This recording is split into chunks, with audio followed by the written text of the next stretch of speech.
ज्योतिरादित्य सिंधिया ने दिग्विजय को क्या दिया सीक्रेट नाम, डायलॉग पर हंस पड़ी जनता। केबीसी स्टाइल में सिंधिया ने कांग्रेस पार्टी पर मारा डायलॉग तो खूब लगे ठहाके। ज्योतिरादित्य सिंधिया ने बताई 55 साल पहले कांग्रेस में हुई बगावत की कहानी। 55 साल पहले भी कांग्रेस में हुई थी बगावत और चली गई थी सरकार। ज्योतिरादित्य सिंधिया की दादी ने एमपी में पहली बार बनवाई थी गैर कांग्रेसी सरकार। मध्य प्रदेश में चुनाव नजदीक आने के साथ कांग्रेस और भाजपा में वार पलटवार का दौर तेज हो गया। केंद्रीय मंत्री ज्योतिरादित्य सिंधिया ने दिग्विजय सिंह की 2003 वाली सरकार की याद दिलाते हुए केबीसी स्टाइल में लोगों से कांग्रेस पार्टी को लॉक कर देने की अपील की। सिंधिया ने शिवपुरी के चिलोद में जनसभा के दौरान कांग्रेस पर जमकर प्रहार किया। इस दौरान जहां खुद सिंधिया हंसते हुए दिग्विजय सिंह पर कटाक्ष करते रहे तो उनके हर डायलॉग पर लोगों ने ठहाके लगाए और तालियां बजाई। सिंधिया अपनी हर बात पर खुद भी हंसते और भीड़ भी ठहाके लगाती रही। तालियों के बीच उन्होंने कहा, जब वैक्सीन का आविष्कार हुआ तो क्या बोले, अरे भैया वैक्सीन में तो गाय का मांस है, मत लगवाना। दूसरे लोग बोले ये वैक्सीन तो बीजेपी की वैक्सीन है, मत लगवाना। और 3 महीने बाद यही लोग 2003 वाले ये सारे के सारे एक अस्पताल के सामने लाइन में खड़े थे, बाजू पर इंजेक्शन का लगने का इशारा करते हुए ठक जान बची जाए। ज्योतिरादित्य सिंधिया ने 3 साल पहले कांग्रेस से बगावत की थी। सिंधिया की बगावत के चलते कांग्रेस की कमलनाथ सरकार सत्ता से सीधे विपक्ष में चली गई। अब एक बार फिर मध्य प्रदेश विधानसभा का चुनाव करीब आ गया है, जिसके बाद प्रदेश की राजनीति में आरोपों का दौर शुरू हो गया।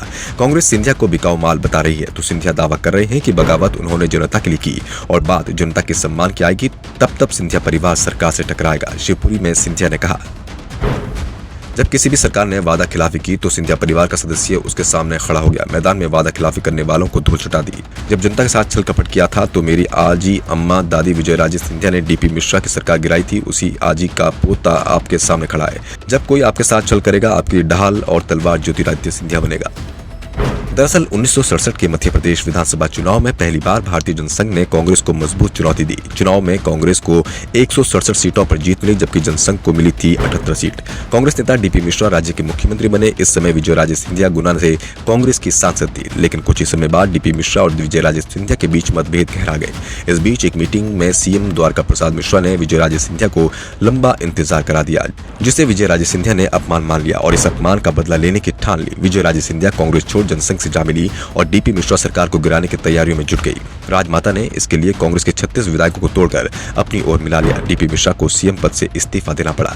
विजयराजे सिंधिया के सहयोग से गोविंद नारायण को सीएम की कुर्सी मिल गई। हालांकि गोविंद नारायण के साथ भी राजमाता की बनी नहीं। शुरुआत में तो गोविंद नारायण राजमाता के सभी आदेश को मान लेते थे, लेकिन बाद में वो भी इससे तंग आ गए। ये सरकार भी 2 साल के अंदर गिर गई। इसके बाद विजयराजे सिंधिया पहले जनसंघ और फिर बीजेपी की राजनीति में सक्रिय हो गई और पूरा जीवन वो बीजेपी में ही रही।